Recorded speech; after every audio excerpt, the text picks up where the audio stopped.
Hello, it's Nancy today.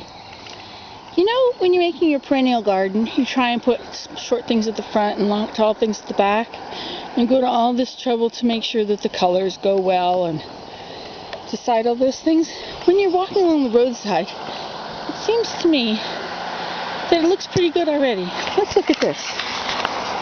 You see this tall one, this purple, is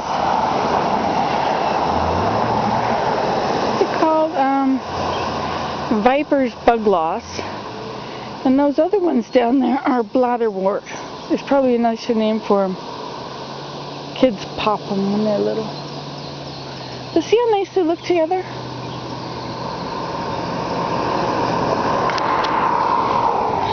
It's a little unsettling to have all this loud traffic going by on my quiet road. You know, when some people go for their morning walk, they hoof it. They go as fast as they can. And granted, they probably get quite skinny. Me, I just saunter along, enjoying every little thing. Like, look at this rock. Isn't this an interesting rock?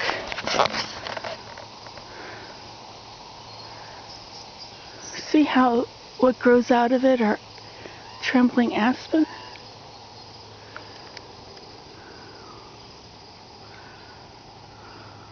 It's a nice rock. If it were my rock, I would put little bits of soil. Like there's a ledge right here. See this bit of a ledge? I would put a bit of soil there and I would plant thyme. And I would put some up there in those cracks. Isn't it fun to dream, sort of to think about things when you're out walking? Otherwise, it's boring. You don't want to be bored. You know, I have an iPod. I never use my iPod. The reason I never use it is because when I'm outside, I want to hear everything.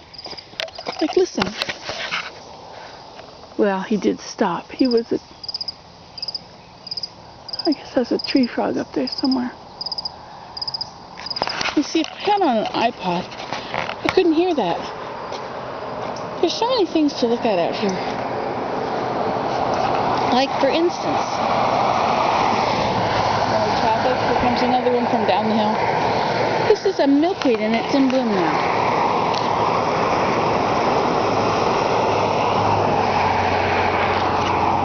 Now, by this time last year, when they were in bloom, I had already gathered 150 eggs, and I was raising milkweed, or butterflies from eggs. And this year, I've looked along the roadside, and I don't see any that have eggs. Now, when you're just walking along and you want to find some monarch butterflies to raise, not milkweeds. I don't know what I'm saying.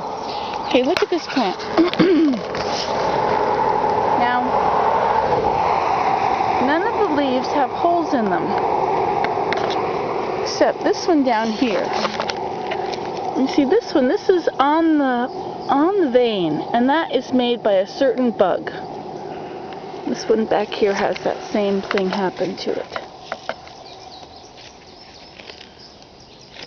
But there's no holes, no little holes. Now this one has some little holes, but see how they have healed? Now, if there was a milkweed, a monarch larva on there, he would still be eating. So the leaf would not have healed like that. And there would be more holes beside it if it had healed.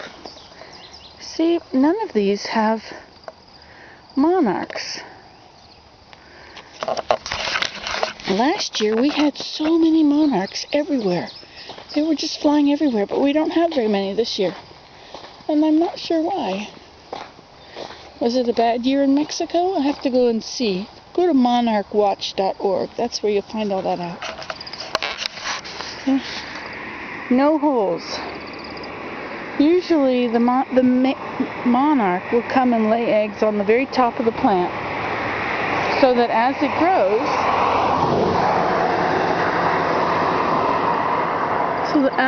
grows, the eggs will be